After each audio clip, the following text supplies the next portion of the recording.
I'm going to make Roshogolla. So I have a party coming and I said, let me try to see if this works. This Roshogolla is going to be made from whole milk. I tried with fat-free and it came out like not creamy at all, a little harsh. So this time I'm like, okay, let me try with fat, full fat. So this is whole milk, about half a gallon, which is about 500 grams, leave or take kind of milk, right? Okay, I settled the milk is boiling. As you can see, it has boiled over. When you don't see milk, it actually boils over, and you can see it this time. It really boiled over.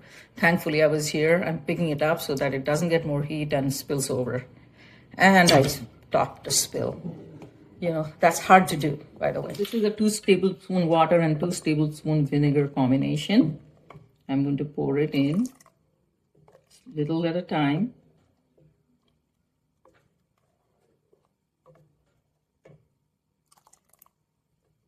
And you can see, I can already see the change happening here. It's thickening up. You can see the little curdled milk coming in. Water, right? It is becoming greener and greener. So that's a good thing. You might not need more. I'm going to wait a little before I add that, because I think this is the perfect that I want it to be. I'm straining this. I have this bowl, the strainer, and I have a little cloth that I'm going to use to strain this.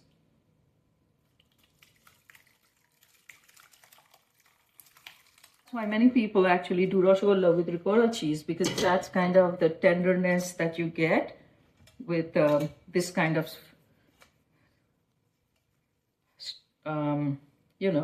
breaking the milk. So ricotta cheese is a good mixture.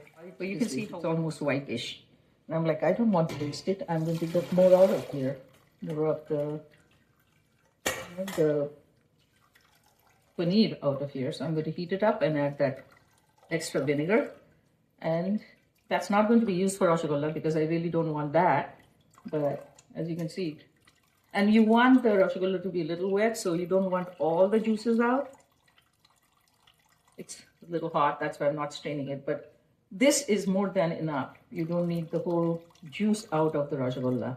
It'll make it more, bouncy and soft and things like that. So that's good. I'm going to heat this up, put that vinegar in there, and that's for some. Now that this is strained, I'm going to take that out a little bit too. That's a little more water. I'm going to put it back in the bowl, and this is where I kind of mix it. There.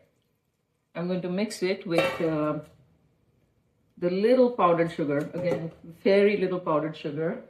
It's actually so soft. See? All you have to do is make it into a dough and make it into balls. If you strain it too much, it becomes hard. So don't overstrain. This is a very nice consistency I got today. Okay, so this is the powdered sugar. It's a little more than I need. So this is half a teaspoon. So that's what I'm going with, half a teaspoon, right? If I want to, this is 1 teaspoon. So you can give 1 teaspoon. I've seen, like, doesn't really matter. Too little. And it's sugar to start with. So, just makes it a little sweeter. So this is what I'm doing now by hand. You can also do it by a food processor, by the way. It does not make a difference. I have tried it. It doesn't make a difference. Okay, so I came back after like 7 hours because I was busy. And then I'm ready to make the Roshogolla balls. This is actually 2 portions of sugar to 5 portions of water. So any measure, right? I used this measure instead of a cup. So I did 2 of these to 5 of the water. Actually, it says 1 cup 1 cup sugar to 2.5 cups of water. So I assumed that this is about half a cup. So that's why I measured it that way. To make the balls, this has been sitting, it's all done. I'm assuming it's nicely done. I'm going to put a little ghee in my hand, or any kind of fat. You can also use butter, anything to make it so that this doesn't stick. And to make it even, I'm going to use my own measure so that it kind of comes out equal. Equal balls so that it gets cooked evenly. That's the main thing. I'm kind of making rounds with this, so squishing it a little bit, rolling it around to make a nice even ball. And this is going to be the shape, so very important we keep the shape for this one. And I'll keeping on making these balls and keeping them here.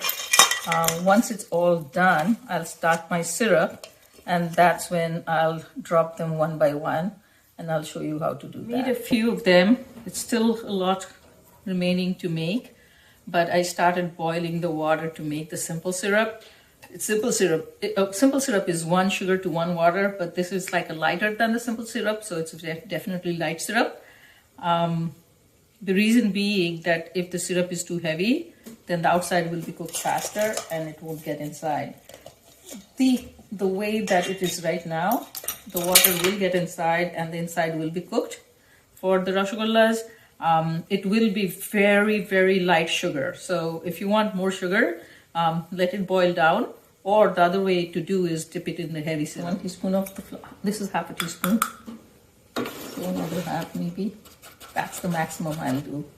We'll see how much I want to put in. Maybe I'll put 1 teaspoon. I'll put less than 1, depending on, because the syrup's going to get cloudy.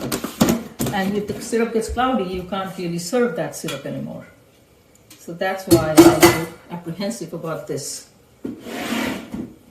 thing that we're going to put in.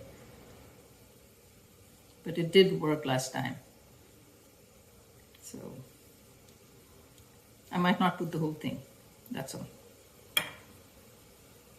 Just dissolving it in the water. And I use my fingers because that way I know if there are any lumps or not. Okay, it's just bubbling through the sides. I'm going to reduce it a little. You don't need more than that because I don't want the Rosogollas to break. If there's too much motion in the water, they do have a chance of breaking. So I'll put the last one first. A little more TLC before I drop it in. You cannot overcrowd this. So as you can see, I've used a wok, and I might not put in all of them together because that will definitely make it overcrowded. So I might do it in 2 batches. And then once it's done, I have to put it in a simple syrup so that it stays hydrated. You can't make it go flat. Okay. They are going to double in size, so they puff up, but they also puff down. So that's the other thing you have to be careful of.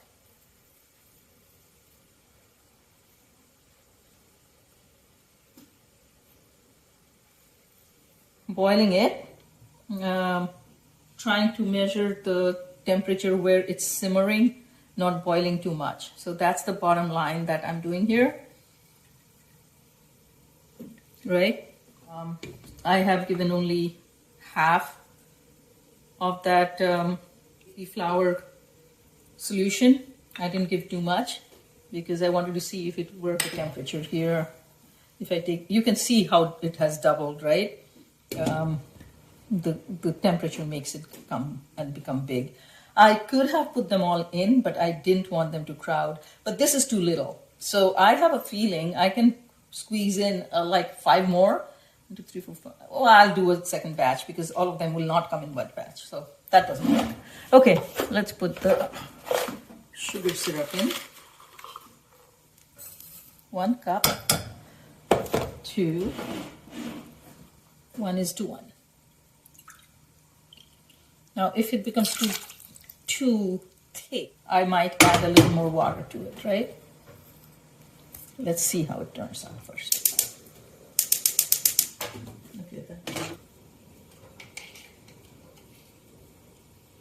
The Rosogollas there as soon as it's done.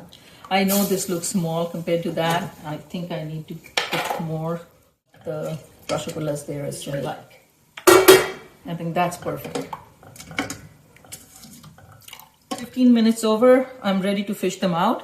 Just to give you an example of how big they turned, I'm going to drop one to see proportionately how big they became. So I'm going to just dump them there and then add the next batch in here. The first batch is right here. Beautiful. I like the size they kept. I'm going to take a picture of that. And that's it.